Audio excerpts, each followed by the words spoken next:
आज बुलेटिन में सबसे पहली खबर जो हम समझने वाले हैं वो होगी पीके की जीत के मायने समझिए, क्योंकि प्रशांत किशोर की इस जीत के कई मायने निकाले जा रहे हैं। दूसरी खबर हम आपको समझाएंगे बीजेपी की हार के मायने समझिए, बीजेपी अपने किले को बचा नहीं पाई।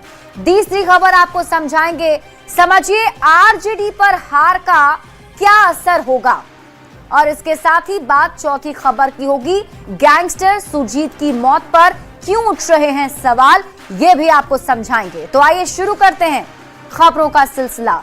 और बात सबसे पहले प्रशांत किशोर ने अपने राजनीतिक सफर की शुरुआत शून्य से की। जब बिहार विधानसभा चुनाव 2025 में उनकी पार्टी शून्य पर आउट हो गई तो हर कोई प्रशांत किशोर पर तंज कस रहा था, उनकी हंसी उड़ा रहा था। लेकिन प्रशांत किशोर हार मानने वालों में नहीं, मैदान में डटे रहने वाले नेता थे, क्योंकि उन्होंने अपना सफर ही जनसुराज अभियान से शुरू किया था। 3000 किलोमीटर पैदल यात्रा करने वाला शख्स कभी डिगता नहीं, उन्होंने ये साबित किया है, और यही वजह है कि आज उनकी जय जयकार हो रही है। ये रिपोर्ट देखिए, फिर खबर तो समझिए। अभी मैं मरा नहीं हूं, अभी कहानी बाकी है।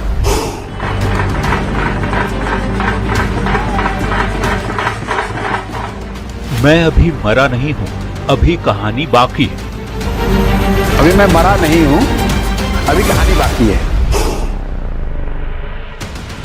प्रशांत किशोर का ये बयान उनके सबसे बुरे दौर का है, जब जनसुराज बिहार विधानसभा चुनाव 2025 में शून्य पर आउट हो गई थी। प्रशांत किशोर ने बड़े दावे किए थे, लेकिन उन्हें नाकामयाबी मिली। प्रशांत किशोर को मिला सियासी तंज और दुत्कार। सियासी गलियारों में प्रशांत किशोर की नाकामी के चर्चे थे। हर कोई कह रहा था कि जनसुराज का बिहार में कोई भविष्य नहीं है, लेकिन पीके ने हार नहीं मानी, वो मैदान में डटे रहे। सबसे बड़ी चुनावी हार से उन्होंने सबक सीखी।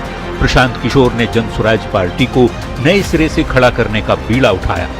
फिर बांकीपुर उपचुनाव का ऐलान हुआ। सबको यही लग रहा था कि प्रशांत किशोर चुनाव नहीं लड़ेंगे, लेकिन बांकीपुर से पार्टी ने प्रशांत किशोर की उम्मीदवारी का ऐलान किया। बांकीपुर में पीके खूब लड़े। ये भाजपा के उस अहंकार को तोड़ने का चुनाव है, जहां उन्होंने कहा है कि अगर वो कुत्ता बिल्ली को भी खड़ा करेंगे तो बांकीपुर की जनता उन्हीं को वोट देगी। अब वो क्षण आया जब प्रशांत ने बीजेपी के सबसे बड़े किले में सेंध लगा दी। बांकीपुर उपचुनाव में प्रशांत किशोर ने जनसुराज का झंडा लहरा दिया। ये सीधा सीधा मैसेज है, 30 बरस का जो गढ़ है वो सिर्फ 30 दिनों में ढह गया। वो सिर्फ इसलिए ढहा है कि बिहार के लोग भी चाहते हैं कि अब 4 किलो 5 किलो अनाज और जाति से ऊपर उठकर हम लोग के बच्चों के पढ़ाई रोजगार के लिए केंद्र सरकार और राज्य सरकार काम करे। अगर वो काम नहीं करेंगे तो आगे चुनाव के परिणाम उनको ऐसे ही देखने को मिलेंगे। प्रशांत किशोर ने अपनी राजनीतिक यात्रा शून्य से शुरू की। 2022 में जनसुराज अभियान की शुरुआत के बाद पूरे बिहार में 3000 किलोमीटर पैदल घूमे।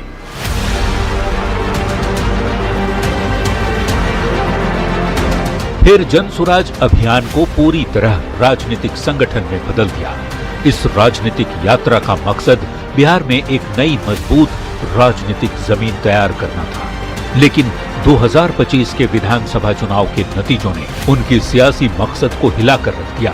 पर प्रशांत किशोर हार मानने वालों में से नहीं थे, वे मैदान छोड़ने वालों में से नहीं थे। अपने मुद्दों और मकसद पर डटे रहे। उन्होंने साबित किया वो बाकी सियासी दल से अलग है। पारंपरिक जाति आधारित राजनीति की जगह उन्होंने अपना फोकस स्वास्थ्य, रोजगार, विकास, पलायन के मुद्दे पर रखा।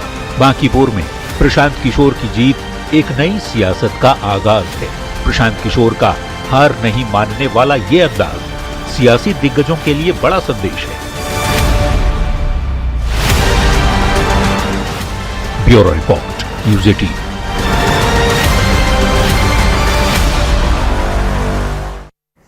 तो बांकीपुर उपचुनाव में प्रशांत किशोर की जीत इतनी बड़ी क्यों है, ये अब आप समझिए, और पूरी खबर अब आपको विस्तार से समझाते हैं। प्रशांत किशोर की धुरंधर जीत के मायने अब आप समझिए। अब आप ये पहले जान लीजिए कि आखिर इस उपचुनाव में किसे कितने वोट मिले। अंतिम परिणाम में जनसुराज पार्टी के उम्मीदवार प्रशांत किशोर ने 64,151 वोट हासिल किए। उन्होंने बीजेपी के उम्मीदवार नीरज सिन्हा को 19,246 मतों से पीछे छोड़ दिया।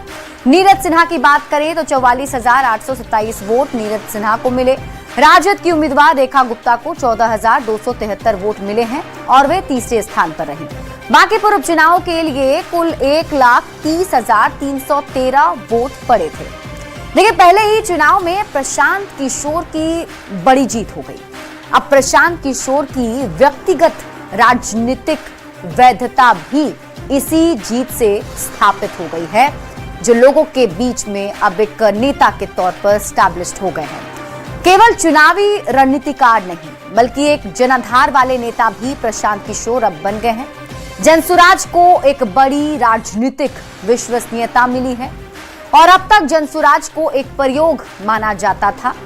2024 में पहली बार 4 सीट पर चुनाव जनसुराज ने लड़ा था और पहले चुनाव में जनसुराज की करारी हार हुई और उसके बाद साल 2025 में विधानसभा में जनसुराज ने अपने उम्मीदवार उतारे, लेकिन 2025 में भी पीके की बहुत बड़ी हार हुई। एक भी सीट पर पीके की जीत नहीं हुई। 2026 में प्रशांत किशोर पहली बार खुद ही चुनावी मैदान में उतर गए, खुद चुनाव लड़े और पहले चुनाव में ही प्रशांत किशोर को बड़ी जीत मिल गई।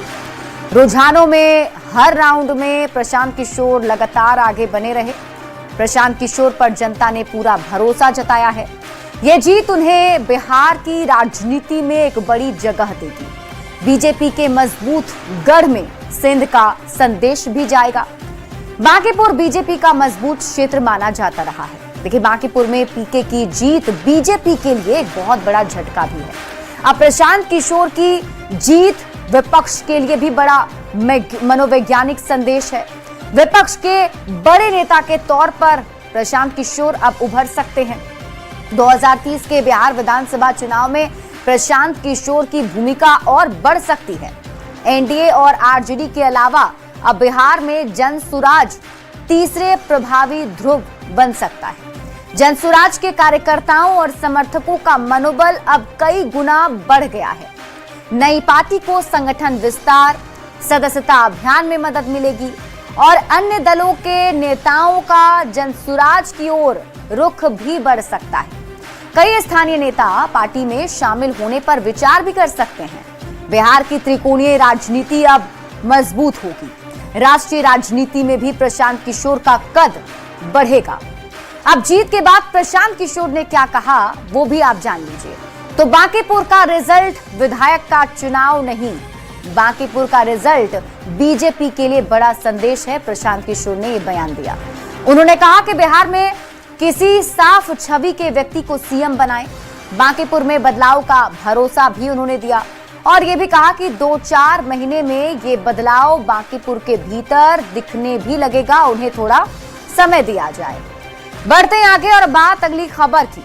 बांकीपुर बीजेपी का वो किला जहां से पिछले 3 दशक से उसे कोई डिगा नहीं पाया, उसी बांकीपुर में एक 4 साल पुरानी पार्टी ने ऐसी पटखनी दी जिसने राज्य की सियासत को हिला कर रख दिया। प्रशांत किशोर की जीत के साथ ही अगर सबसे ज्यादा चर्चा किसी की हो रही है तो वो है बीजेपी की हार की।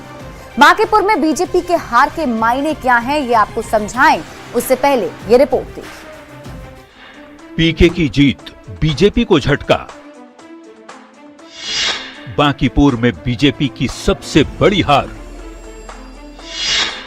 अपने ही गढ़ में क्यों हार गई बीजेपी? बांकीपुर विधानसभा उपचुनाव के नतीजों ने सभी को चौंका दिया है। 3 दशक से बीजेपी की गढ़ बनी हुई बांकीपुर में प्रशांत किशोर ने ऐसी जीत दर्ज की कि सभी की आंखें खुली की खुली रह गईं।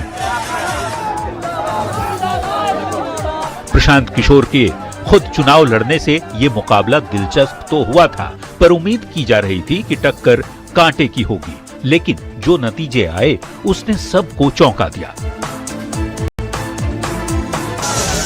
बीजेपी के लिए ये हार केवल बड़ी ही नहीं बल्कि बेहद चिंताजनक भी है। इस चुनाव में बीजेपी के बड़े बड़े नेताओं के बूथ पर भी जनता ने भाजपा की जगह प्रशांत किशोर को चुना।